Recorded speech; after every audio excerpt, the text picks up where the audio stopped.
Andrew Whitmore had built an empire on certainty. Markets bent to his predictions. Competitors fell before his strategies.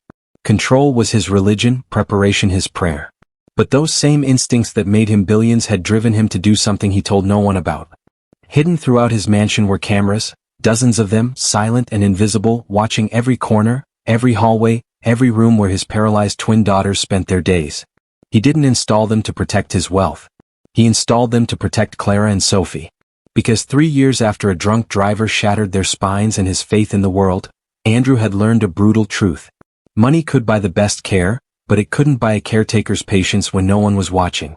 It couldn't buy gentleness at the end of a long shift. It couldn't buy the kind of compassion that didn't clock out at 5. So he watched.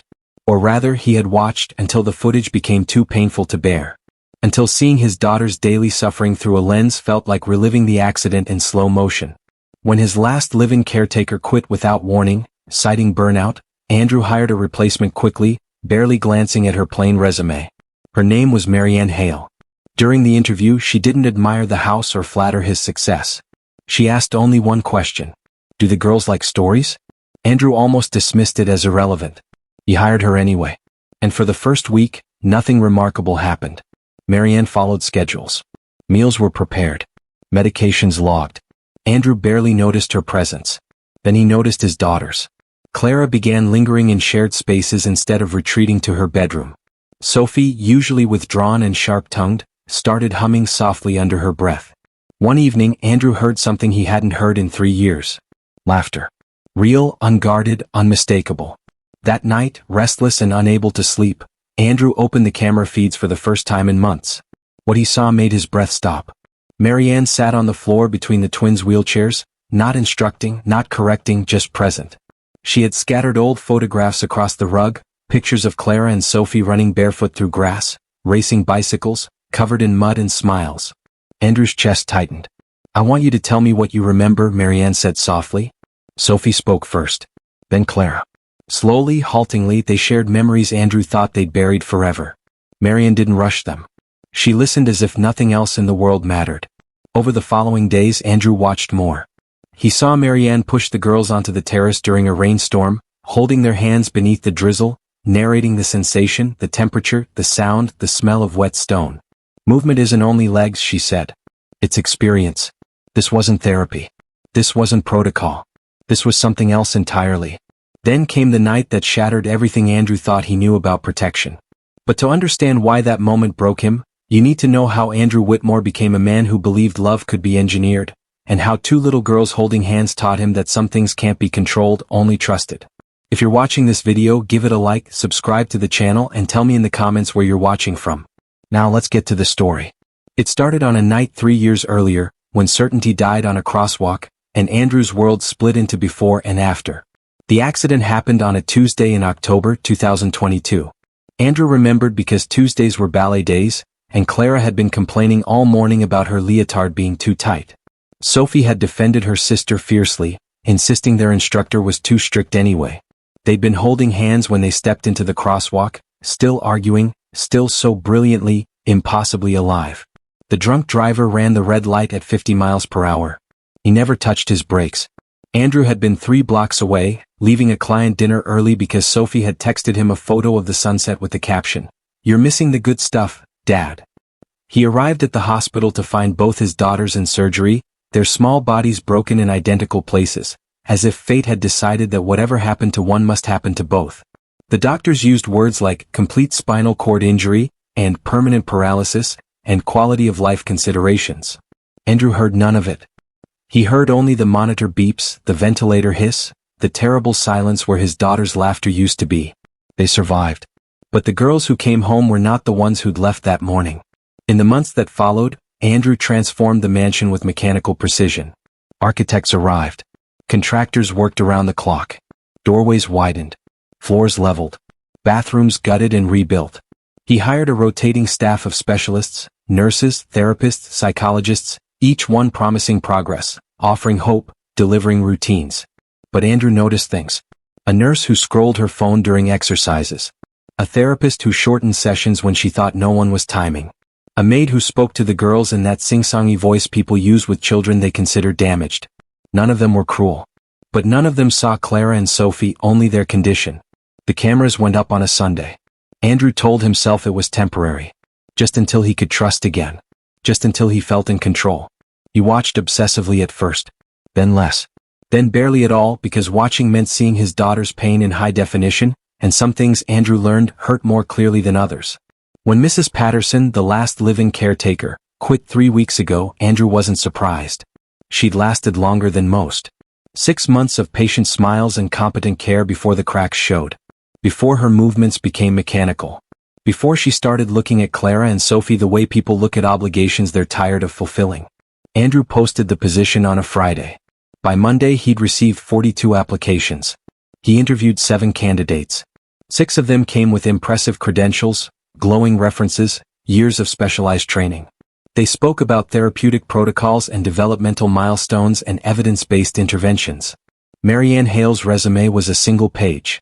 Community college degree. 3 years as a hospice aide. 2 years working with elderly dementia patients. No specialization in pediatric care. No letters of recommendation from prominent physicians. She arrived for the interview in a simple gray cardigan and worn flats. No briefcase. No portfolio. She didn't comment on the marble foyer or the chandelier or the view of the gardens through the floor-to-ceiling windows. Andrew led her to his office, already forming polite rejections in his mind. She sat across from him, hands folded in her lap, waiting. He asked about her experience with paralyzed children. She said she had none. He asked about her knowledge of physical therapy protocols. She said she knew basics but wasn't certified. He asked why she'd applied for a position she wasn't qualified for. Marianne looked at him directly for the first time. Because the job posting said you were looking for someone to care for your daughters, she said quietly. Not manage their condition. Andrew blinked. Before he could respond, she asked her question. Do the girls like stories? The question hung in the air between them, so absurdly simple it felt almost insulting. Andrew had spent months researching adaptive equipment, experimental treatments, cutting-edge therapies. This woman wanted to know about bedtime stories. They used to, he said, his tone clipped. Marianne nodded slowly as if filing something important away. Then we'll start there. Andrew should have ended the interview. Should have thanked her for her time and moved on to candidates who actually understood what his daughters needed. Instead, he heard himself offering her the position. 1-month trial. Competitive salary. She'd start Monday. She accepted with the same quiet calm she'd maintained throughout, no excitement, no gratitude, just a simple acknowledgement that she'd be there. Marianne arrived the following Monday at 7 in the morning, carrying a single duffel bag and a canvas tote filled with books. Andrew showed her to the staff quarters, outlined the daily schedule, explained medication routines and meal preferences and Clara's sensitivity to certain fabrics and Sophie's tendency to bottle emotions until they exploded. Marianne listened without taking notes. When he finished, she asked where the girls were. Still sleeping, Andrew said. They usually wake around 8. I'll make breakfast, Marianne said simply and disappeared into the kitchen. The first week passed in a blur of conference calls and board meetings. Andrew was barely home.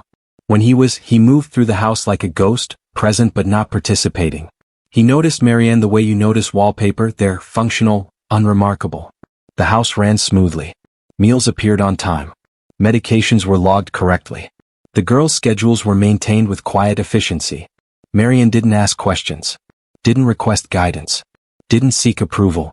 She was, Andrew thought, perfectly forgettable. Then small things started shifting. On Wednesday evening, Andrew returned home to find Clara still in the sunroom instead of her bedroom, where she usually retreated after dinner. She was looking out at the garden, not with the distant, hollow expression she'd worn for months, but with something almost like interest. On Thursday morning, he heard Sophie humming while Marianne brushed her hair. Not loud. Not even particularly tuneful. But humming. Sophie, who hadn't made voluntary sounds beyond speech in over a year. On Friday, Andrew paused in the hallway outside the library and heard something that stopped him cold. Laughter. Light and genuine and unmistakably his daughter's. He stood frozen, afraid that moving would shatter whatever fragile thing had made that sound possible. When it came again, softer but real, something cracked open in his chest. That night, Andrew sat in his office long after the house had gone quiet. He told himself he was reviewing contracts, checking emails, catching up on work. But his eyes kept drifting to the monitor in the corner, the one connected to the camera system he'd installed and then abandoned. His daughters were laughing. For the first time in months they sounded like children instead of patients. And the only thing that had changed was Marianne. Andrew didn't trust coincidences. Didn't trust unexplained improvements. Didn't trust anyone who seemed too good to be true because in his experience they usually were. His hand moved to the mouse. Hesitated. He hadn't watched the feeds in weeks. Hadn't wanted to see the mechanical routines, the forced cheerfulness, the slow erosion of hope. But this was different. This was his daughters coming back to life and he needed to understand why. The screen flickered to life. Multiple camera angles filled the monitor. Living room. Kitchen. Sunroom. Hallways. All empty now, the girls asleep, Marianne presumably in her quarters. Andrew scrolled back through the day's footage. Breakfast. Morning routine. Afternoon reading time. His finger paused on the timestamp. 3:15 p.m. The library. He clicked play and leaned forward, not knowing that what he was about to see would begin the unraveling of everything he'd built to keep his daughters safe. The library footage began with silence. Marianne sat on the floor between Clara and Sophie's wheelchairs, legs crossed, back straight but not rigid. Not the professional posture of caregivers who maintained careful distance. Not the hovering anxiety of people uncomfortable around disability. Just present, occupying space as naturally as if she'd always been there. Andrew leaned closer to the screen. The twins were quiet, watching her with the wary curiosity of children who'd learned to expect something from every adult. A request. An instruction. A therapeutic goal disguised as play. Marianne did nothing. She sat. She breathed. After what felt like minutes but was probably 30 seconds, Clara shifted in her chair. "Aren't you going to do our exercises?" "Not yet," Marianne said. "Mrs. Patterson always started with exercises," Sophie added, her tone sharp with suspicion. "I'm not Mrs. Patterson." More silence. Andrew watched his daughters exchange glances, uncertain how to navigate an adult who didn't immediately impose structure. Sophie's fingers drummed against her armrest. Clara chewed her bottom lip. Then Marianne reached into the canvas bag beside her and pulled out a stack of photographs. Andrew's breath caught. He recognized them instantly. Photos from before. Clara and Sophie at the beach, buried up to their necks in sand, grinning wildly. Running through sprinklers in the backyard. Covered in paint at a birthday party. Racing bicycles down the driveway. "Where did you get those?" Clara's voice was small, almost frightened. "Your father had them in storage," Marianne said. "I asked if I could look at them." Andrew froze. He'd boxed those photos 6 months after the accident. Couldn't stand seeing them. Couldn't bear the reminder of what had been lost. On screen, Marianne spread the photographs across the hardwood floor in a loose circle. "I want you to tell me what you remember." "Why?" Sophie's walls were up, her tone defensive. "Because remembering isn't the same as being stuck in the past," Marianne said simply. "Sometimes remembering is how we figure out who we still are." Clara's hand moved first, hovering over a photo of the twins on a tire swing mid-flight, mouths open in screams of joy. "That was at Grandma's house," she whispered. "We thought we could swing high enough to touch the tree branch." "Did you?" Marianne asked. "Almost." Clara's lips curved into something almost like a smile. Sophie chickened out first. "I did not," Sophie protested, but her voice had lost its edge. "The rope was fraying. I was being smart. You were being scared." "Same thing." They argued, gently, the way sisters do when the argument itself is the point. Marianne didn't intervene. Didn't redirect. She let them talk, let them remember, let silence settle between memories without rushing to fill it. Andrew watched, transfixed. This wasn't therapy. This wasn't cognitive behavioral intervention or trauma processing or any of the clinical approaches he'd paid specialists thousands of dollars to administer. This was just conversation. Just remembering. Just being. So why did it feel more powerful than anything he'd seen in 3 years? Over the next several days, Andrew found himself opening the camera feeds more frequently. Not from fear. From something else. Compulsion. Confusion. A desperate need to understand what Marianne was doing that everyone else had failed to do. On Tuesday afternoon, he watched her wheel the girls onto the terrace during an unexpected rain shower. The previous caregivers would have rushed them inside, would have worried about them getting wet, getting cold, getting sick. Marianne wheeled them directly into the drizzle. "Hold out your hands," she said. Clara and Sophie obeyed, palms up, faces tilted toward the gray sky. Raindrops collected in their open hands. "Close your eyes," Marianne instructed. "Tell me what you feel." "Cold," Clara said. "What kind of cold? Sharp or gentle?" Clara paused, considering. "Gentle." Like touching ice cream before it melts. Good. Sophie? It tickles, Sophie said quietly. On my wrists. Marianne knelt beside them, letting rain soak through her cardigan. Movement isn't only legs, she said softly. It's wind on your face. Water on your skin. The smell of wet stone. Your bodies didn't disappear. They're still here. Still feeling. Still yours. Andrew's hand trembled on the mouse. He'd spent 3 years trying to fix his daughter's bodies. This woman was teaching them to inhabit them again. Wednesday evening brought music. Marianne set up a small speaker in the sunroom and played something Andrew didn't recognize. Jazz maybe. Instrumental. She turned up the volume until bass notes vibrated through the floor. Put your hands on your chairs, she told the twins. Feel that. They did. Andrew watched them close their eyes, feeling rhythm through metal and rubber and bone. That's your heartbeat meeting the world's heartbeat, Marianne said. That's connection. She began moving, not dancing exactly, just swaying, letting the music move through her. After a moment, she took Clara's hands and placed them on her shoulders. Borrow this, she said. Feel how the music changes me. Clara's expression shifted from confusion to wonder. Sophie watched, transfixed. When the song changed, Marianne did the same with her, letting both girls experience movement through touch, through vibration, through shared presence. Andrew closed the feed. Opened it again 5 minutes later. Watched Marianne read to the girls from a fantasy novel, stopping to ask not comprehension questions but philosophical ones. If you could fly but never touch the ground again, would you? If you could see the future but not change it, would you want to? She treated them like people capable of complex thought. Like their minds hadn't been damaged along with their spines. Like they were still whole in the ways that mattered most. Thursday morning, Andrew justified the surveillance to himself for the 100th time. He wasn't spying. He was monitoring. He was protecting his daughters from potential negligence. From carelessness. From the slow erosion of dignity he'd witnessed too many times before. But guilt crept in around the edges. Marianne hadn't done anything to warrant suspicion. Hadn't cut corners or shown impatience or treated the girls as burdens.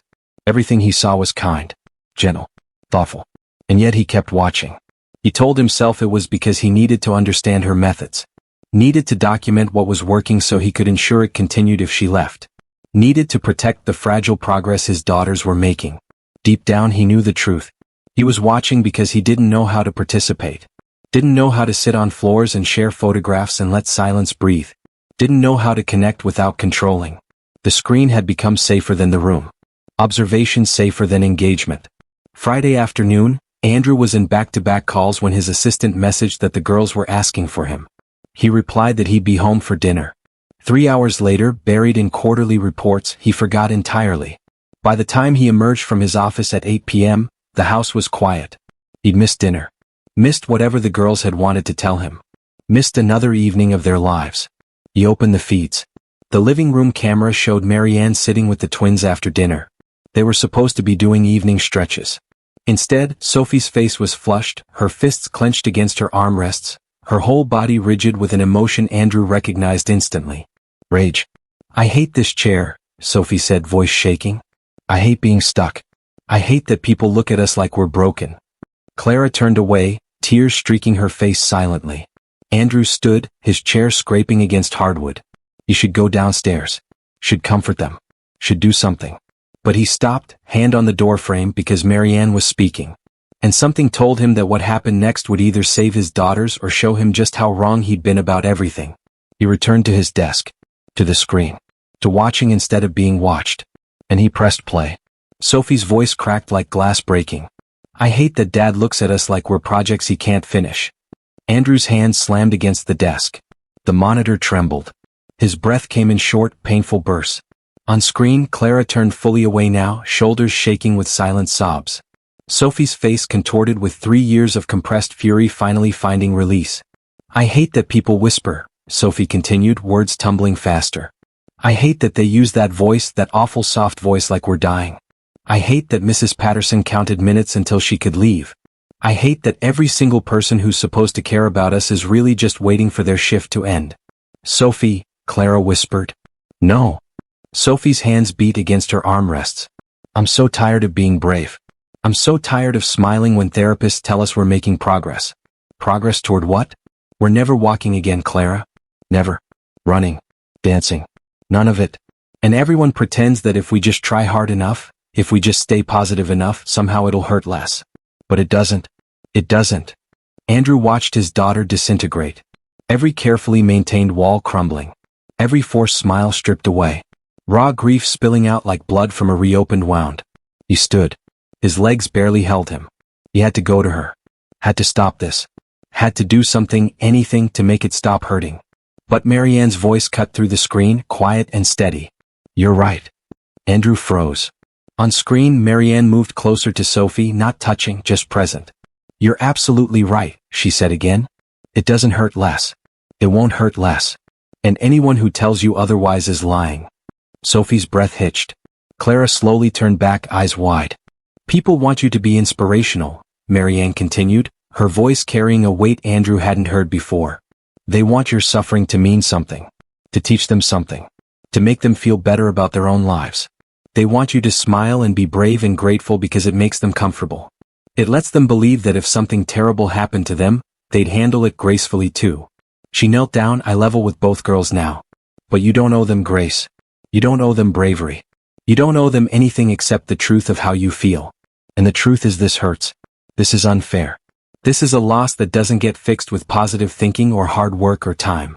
Sophie's face crumpled. Then what's the point? Her voice was barely audible. What's the point of any of it if nothing gets better? Marianne was quiet for a long moment. When she spoke again, her words were careful, considered. The point isn't getting better. The point is getting real. You've spent 3 years trying to be the daughters everyone needs you to be. Strong for your father. Cooperative for your therapist. Inspiring for strangers who write comments about your courage. You've performed recovery so well that you've forgotten you're allowed to grieve. Clara's tears fell openly now. I miss running, she whispered. I miss it so much I can't breathe sometimes. I know, Marianne said softly. I miss dancing. I miss gym class. I miss being able to walk away when I'm angry. I know. I miss my body. The one I had before. I miss feeling like myself. I know, sweetheart. I know. Sophie's rage had transmuted into something rawer. Grief without armor. How do you know? She demanded. You can walk. You can leave whenever you want. You have no idea what this feels like. You're right, Marianne said simply. I don't. I can't. And I won't pretend to. The honesty of it seemed to crack something in Sophie. Her fists unclenched. Her breathing slowed from frantic to merely ragged. Marianne sat down on the floor, cross-legged, directly in front of Sophie's wheelchair. But I can offer you something, she said quietly. Just for tonight. Just for this moment. What? Sophie's voice was small, young, terribly fragile. Borrow my legs. Andrew's breath stopped. On screen, Marianne reached up and took Sophie's hands. Placed them on her own shins. Close your eyes, she said. Both of you. Clara, give me your hands too. Clara obeyed, placing her palms against Marianne's calves. I'm going to move, Marianne said. And you're going to feel it. You're going to remember what movement feels like through someone else's body. Not as therapy. Not as exercise. Just as memory. Just as connection. She began to move. Slowly. A shift of weight from left to right. The flex of calf muscles under the twins' palms. The subtle rotation of ankles. The engagement of thighs. That's standing, Marianne narrated softly. That's balance adjusting. That's weight distribution. That's your body remembering what it knew. She rose to her knees. The girl's hands traveled up, feeling quadriceps engage, hamstrings lengthen. That's kneeling. That's the burn in your thighs when you hold a position too long. She stood fully, the girl's hands falling away but their eyes still closed, their faces tilted up as if they could still feel the movement through air, through memory, through shared presence. Marianne walked a slow circle around them. Her footsteps deliberate on the hardwood. That's walking. That's heel toe. That's rhythm. That's the tiny adjustments your muscles make to keep you upright. She stopped in front of them again. Knelt down.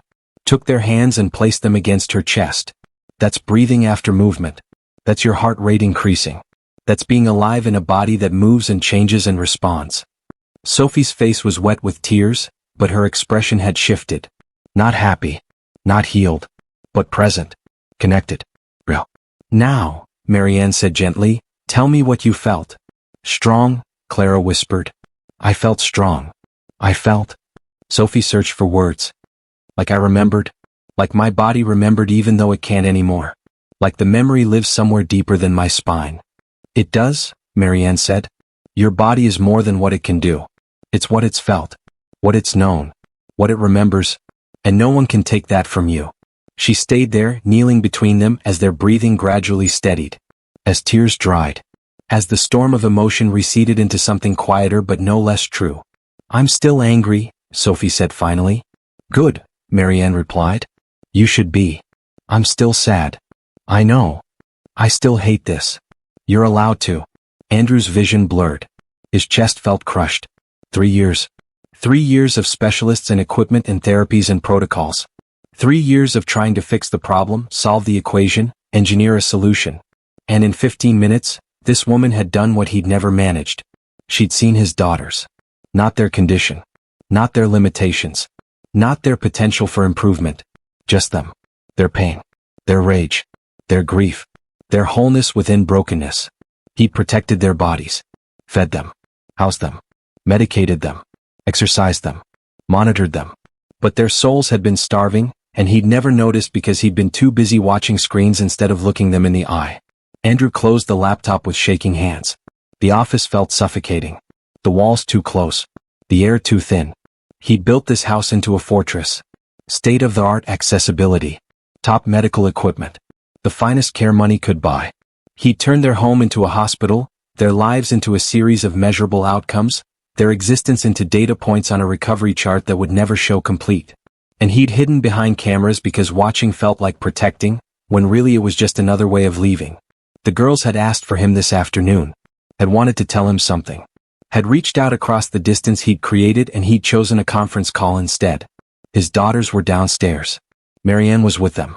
And for the first time in 3 years, Andrew understood with devastating clarity that he'd been absent even when he was home, distant even when he was watching, lost even when he knew exactly where his daughters were. He stood. His legs felt unsteady as if he'd forgotten how to use them. The office door seemed impossibly far away. The stairs a mountain. But his daughters were at the bottom and he'd been at the top too long, looking down through lenses instead of sitting beside them on the floor. Andrew walked to the door. Opened it. The hallway stretched before him and somewhere below, his daughters were learning to grieve, learning to be real, learning to live in bodies that would never work the way they once did. And he was going to join them. Not as an engineer. Not as a protector. Not as someone with solutions. Just as a father who'd finally realized that love isn't about preventing pain. It's about sitting in it together until morning comes. Andrew didn't sleep that night. He sat in the dark of his office, laptop closed, cameras off, listening to the silence of a house that had forgotten how to breathe naturally. At 3 a.m, he drafted an email to Marianne requesting a meeting. Deleted it. Wrote another. Deleted that too. By dawn, he'd written and discarded 17 versions of the same basic message. We need to talk. At 7 a.m, he gave up on eloquence and knocked on her door. Marianne answered already dressed, unsurprised to see him. She'd probably heard him pacing the hallway for the past 20 minutes, working up courage he shouldn't have needed. I need to tell you something, Andrew said. My office. Please. She followed without question. The walk down the hall felt eternal. Andrew's mind raced through possibilities. She'd quit. She'd call the police. She'd demand explanations he couldn't give. She'd look at him with the disgust he deserved, and he'd lose the first person in 3 years who'd actually reached his daughters.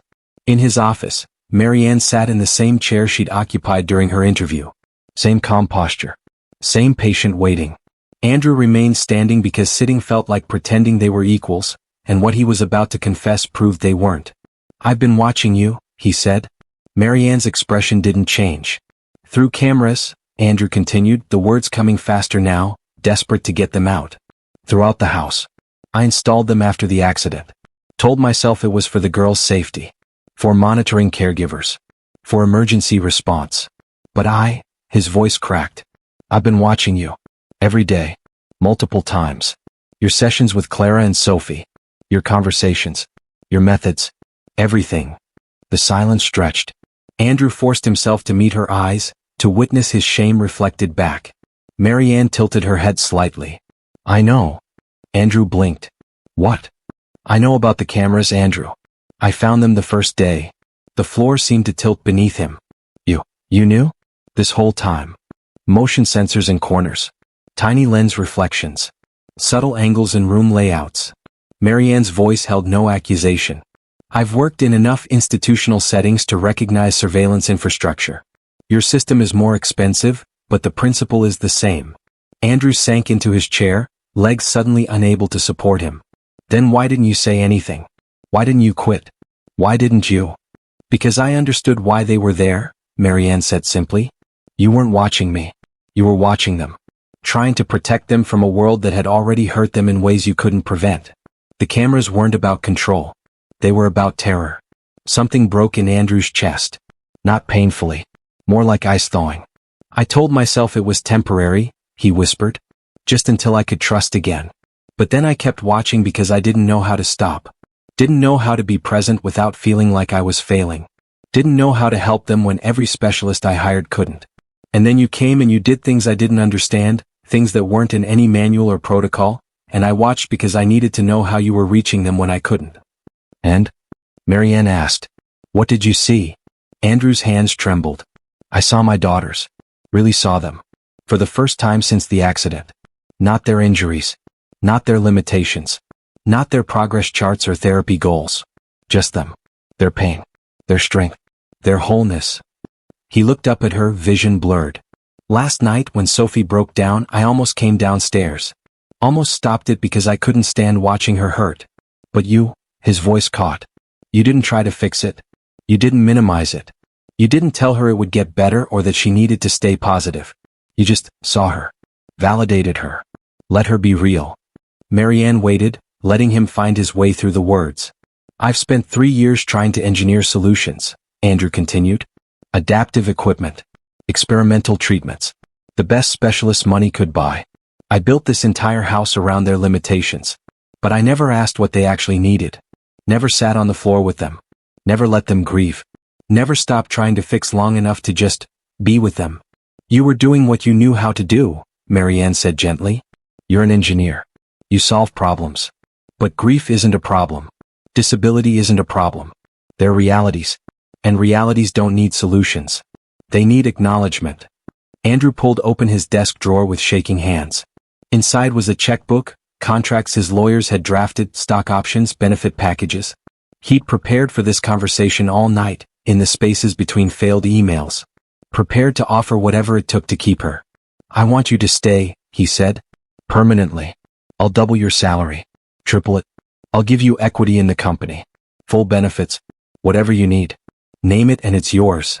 Marianne's expression softened. Andrew? I know I violated your privacy. I know what I did was wrong. But please don't punish Clara and Sophie for my failures. They need you. They're coming alive again because of you. I'll do anything. I'll dismantle every camera. Oh. Andrew. Marianne's voice was firm but not unkind. Stop. He stopped, hand frozen over the checkbook. I'm not leaving, Marianne said. And I'm not staying for money. Then what do you want? She looked at him directly, the same penetrating gaze from her interview. I want you to stop hiding behind screens and start sitting on floors. I want you to stop managing your daughters and start knowing them. I want you to be uncomfortable and uncertain and present. That's the price of my staying. Not money. You. The checkbook felt absurd in his hands. Childish. He closed it slowly. I don't know how, he admitted. I don't know how to do what you do. How to sit with their pain without trying to fix it. How to be enough when I feel so inadequate. You start by showing up, Marianne said. You start by being honest. You start by letting them see you're scared too. Parents don't have to be perfect. They just have to be real. Andrew nodded, throat too tight for words. The cameras, Marianne continued. They can stay. Andrew's head snapped up. What? They can stay, she repeated. But their purpose changes. Not surveillance. Safety. Not watching without participating. An aid for when you can't be in 2 places at once. A tool, not a shield. I don't understand. Marianne stood, moved to the window overlooking the gardens where Clara and Sophie used to run. You built this house to keep them safe, she said. Every modification. Every accommodation. It was love expressed through engineering. Don't dismantle that. But add to it. Add presence. Add vulnerability.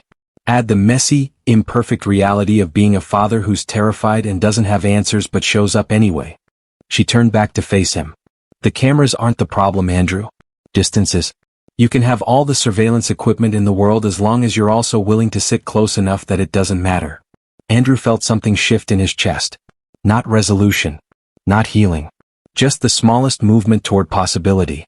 Yesterday, he said quietly, the girls asked for me. I was in meetings. I forgot. I chose work over them again. Then don't choose work today, Marianne said simply. It's Saturday. I have a board presentation to prep. Budget reviews. Strategic planning. Do you? The question hung between them. Simple. Devastating. True. Andrew looked at his desk.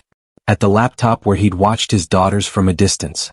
At the contracts and checkbooks and all the ways he'd tried to purchase solutions to problems that couldn't be bought. Then he looked at Marianne, this woman who'd asked about stories during her interview, who'd seen his daughters as whole people rather than damaged bodies, who'd refused his money in favor of demanding something far more costly. His presence. His honesty. His willingness to be uncertain and uncomfortable and real. No, Andrew said finally. I don't. Marianne smiled. Small but genuine. Then let's go downstairs. I was planning to take the girls to the garden this morning. We could use an extra pair of hands. Andrew's first instinct was to decline. To retreat to his office. To watch from above where it felt safe. But safety, he was learning, had become its own prison. I'd like that, he said instead. They walked to the door together. Andrew paused at the threshold, looking back at the monitor sitting dark and silent on his desk. For 3 years, those screens had been his window to his daughters. His way of staying connected while remaining removed. His illusion of protection while avoiding the vulnerability of true presence. The cameras would stay. But starting today, Andrew would trust them a little less. And trust himself, uncertain and inadequate and perfectly imperfect, a little more. He closed the office door and followed Marianne downstairs, toward the sound of his daughters' voices, toward the terrifying and necessary work of being seen. 3 months later, Andrew stood in the doorway of the sunroom and watched his daughters laugh. Not through a screen.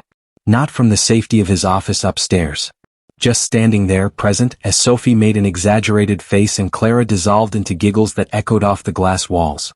The sound still startled him sometimes. Joy, loose and unguarded, filling spaces that had been silent for so long he'd forgotten what life sounded like. Dad, you're blocking the light, Sophie called out, her tone sharp but playful. Either come in or move. 6 months ago she wouldn't have spoken to him like that. Would have modulated her voice, careful not to seem ungrateful or demanding. Would have performed the role of good daughter rather than being herself. Andrew stepped inside. What are you working on? Clara held up a sketch pad covered in charcoal smudges. Marianne said we should draw our emotions instead of just talking about them. Sophie's drawing her anger. It looks like a hurricane, Andrew observed. Because that's what it feels like, Sophie said matter-of-factly. Marianne says anger isn't bad. It's just information. My body telling me something needs attention. Andrew pulled up a chair, not standing, not hovering, just sitting at their level the way Marianne had taught him. What's yours, Clara? She turned the pad toward him. Softer lines. Layers of shading. Something that might have been waves or wings or both. Sadness, she said. But not the drowning kind anymore. The kind that comes and goes like weather. That's good, Andrew said and meant it. Marianne appeared in the doorway with a tray of cut fruit. She'd stopped dressing like a caregiver weeks ago. No more professional cardigans, just comfortable clothes that suggested she was part of the family rather than paid staff. Though Andrew had stopped thinking of her as staff long before that. Therapy's in 20 minutes, she reminded the girls. Dr. Chin said she wants to try the new standing frame today. Sophie groaned dramatically. My least favorite torture device. I know, Marianne said, setting down the tray. Want to complain about it for 5 minutes first or save it for after? Both, Sophie declared. Fair enough. Andrew watched the exchange with something close to wonder. For months ago, Sophie had screamed at Dr. Chin, refusing to participate in physical therapy because she couldn't see the point. Had accused everyone of pretending that exercises would somehow reverse paralysis, of selling false hope disguised as medical intervention. Marianne hadn't tried to convince her otherwise. Had simply said, you're right. It won't make you walk again. But it might make your body feel less foreign. Might reduce pain. Might give you more independence. Whether that's worth the effort is your choice, not mine. Sophie had started attending sessions again the following week. Not because she believed in miracles. Because she believed in honest assessment of actual outcomes. Because someone had finally stopped selling her hope and started offering her agency. Clara was different. Quieter in her resistance. She'd simply stopped trying, stopped engaging, stopped caring whether she made progress or not. Until Marianne had asked her one afternoon what she missed most about dancing. The feeling of taking up space, Clara had answered after a long silence. Like my body was big and powerful and impossible to ignore. Your body is still all those things, Marianne had said. It takes up space differently now. But wheelchairs take up space. Ramps take up space. The accommodations you require force the world to rearrange itself around you. That's not small. That's not invisible. That's power. Clara had cried. Then she'd asked Marianne to help her choreograph something. Not dance, she'd been clear about that. But movement. Expression. Art created from a wheelchair rather than in spite of it. Last week, she performed a 3-minute piece for the family. Wheels spinning, arms extended, body tilting and rotating in patterns that transformed mobility aids into instruments of grace. Andrew had watched from the front row this time, not from a monitor, and when she finished, his applause was the loudest in the room. Now, watching Clara sketch her sadness and Sophie complain about standing frames, Andrew felt the shift in the house like a physical presence. Sound had returned, not just laughter but argument, music, ordinary conversation. The mansion no longer felt like a hospital. Felt like a home where people lived rather than convalesced. Marianne caught his eye and tilted her head toward the kitchen. Andrew followed. "How are you doing?" she asked, a question she'd started asking him with the same regularity she asked the girls. "Better," Andrew said. "Different." "Different how?" He leaned against the counter, considering. "I used to measure every day by metrics. Did they do their exercises? Did they eat enough? Did they sleep through the night?" Success was data points adding up to recovery. But recovery from what? From disability? That was never going to happen. I was measuring progress toward an impossible goal and calling it love. And now I measure by whether Sophie told me honestly how she's feeling. Whether Clara tried something new. Whether we had an actual conversation instead of a status update. He paused. Whether I showed up even when I didn't know what to say. Marianne smiled. "That's growth." "It's terrifying," Andrew admitted. "I built my entire career on having answers. On solving problems. On being the smartest person in the room. But my daughters don't need my intelligence. They need my humanity. And I'm still figuring out how to offer that." "You're doing it right now," Marianne said simply. Andrew's phone buzzed. A message from his assistant about a board meeting conflict. 6 months ago, he would have responded immediately, would have rearranged his afternoon to accommodate, would have chosen work over presence without even registering it as a choice. He silenced the phone and put it face down on the counter. "The cameras," he said. "I haven't checked them in 3 weeks." Marianne didn't look surprised. "I know." "How?" "Because you're here instead." It was true. The office upstairs had become just an office again. The monitors sat dark most days. Andrew had stopped watching because he'd started participating. Had stopped observing because he'd started experiencing. The feeds were still active. Safety measure, emergency backup, the engineer in him unwilling to completely let go. But their meaning had fundamentally changed. They were no longer a replacement for presence. Just a tool for when presence wasn't physically possible. Last week, he'd been in Chicago for unavoidable meetings. Had checked the cameras once, briefly, just to see the girls were settled for the night. But instead of watching for hours, analyzing interactions, monitoring Marianne's methods, he'd simply smiled at the image of his daughters reading together, then closed the laptop and called them to say goodnight directly. "I used to think safety meant controlling every variable," Andrew said quietly. "Eliminating risks. Monitoring outcomes. Building systems so comprehensive that nothing could go wrong. And now I think safety means trust. Trusting the girls to tell me when they're struggling. Trusting you to care for them with genuine compassion. Trusting myself to be imperfect and still enough." He looked at Marianne. "The mansion has every accommodation money can buy. Cutting-edge medical equipment. Architectural modifications designed by the best specialists in the country. I thought I was building them a sanctuary." "You were," Marianne said. "You did. But it wasn't a sanctuary. It was a beautiful cage. All that money, all that technology, all those systems, they kept the girls physically safe while emotionally isolating them. Kept them alive while forgetting to let them live." "You didn't forget," Marianne corrected gently. "You were terrified. Trauma does that. Makes us confuse control with protection. Makes us build walls and call them love." Andrew nodded, throat tight. "I lost them once. On a crosswalk. In an instant. And I've spent 3 years trying to prevent it from happening again. Trying to engineer a world where they'd never hurt, never struggle, never face anything I couldn't solve. But hurt is part of living, Marianne said. I know that now. From the sunroom came the sound of wheels on hardwood. Sophie appeared in the doorway, Clara behind her. We're going to be late for Dr. Chin, Sophie announced. And she gets passive-aggressive when we're late. Can't have that, Marianne said, already moving. Andrew, you coming? 6 months ago he would have declined. Would have watched from upstairs, safe and removed. Would have convinced himself that his absence was respect for their privacy, when really it was fear of his own inadequacy. Yes, he said. I'm coming.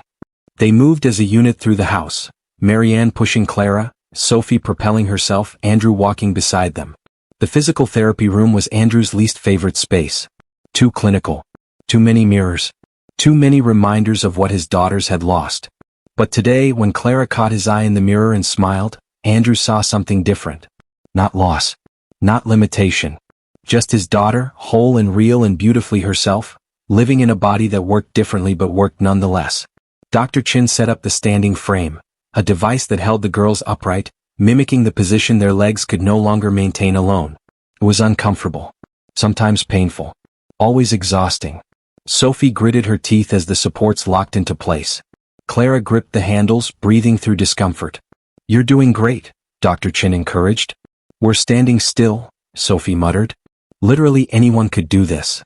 But you're doing it with a spinal cord injury, Dr. Chin countered. That's significantly harder. Doesn't feel like an accomplishment, Sophie said. Andrew stepped closer, met her eyes. It doesn't have to feel like one to be one. You're here. You're trying. You're showing up even when it's hard and hurts and doesn't feel worth it. That's courage. Sophie's expression softened slightly. You sound like Marianne. I've had a good teacher, Andrew said, glancing at Marianne, who smiled from the corner. They stayed for the full session. Andrew didn't offer solutions or suggestions. Didn't try to motivate or inspire. Just bore witness. Just stayed present. Just loved them without needing to fix them. Afterward, as they moved back toward the sunroom, Clara said quietly, Dad? Thank you for staying. Always, Andrew replied. And meant it. That evening, after dinner, after medications, after the girls had settled into their rooms, Andrew climbed the stairs to his office one last time. The monitors glowed softly in the darkness. He could see the girls' rooms, their shapes under blankets, the gentle rise and fall of sleeping breath. He watched for exactly 30 seconds. Long enough to confirm they were safe. Short enough to remember that safety wasn't the same as surveillance. Then he turned off the screens, walked back downstairs, and sat in the living room with Marianne, drinking tea and talking about nothing important until the house settled into the comfortable quiet of people who trust each other enough to share silence. Protection, Andrew had learned, was not control. Healing was not fixing. And love, real love, wasn't watching from a distance, measuring outcomes, engineering solutions. It was sitting on floors and borrowing legs and showing up imperfect. It was trusting that brokenness and wholeness could coexist. It was choosing presence over surveillance, humanity over systems, connection over control. It was finally enough.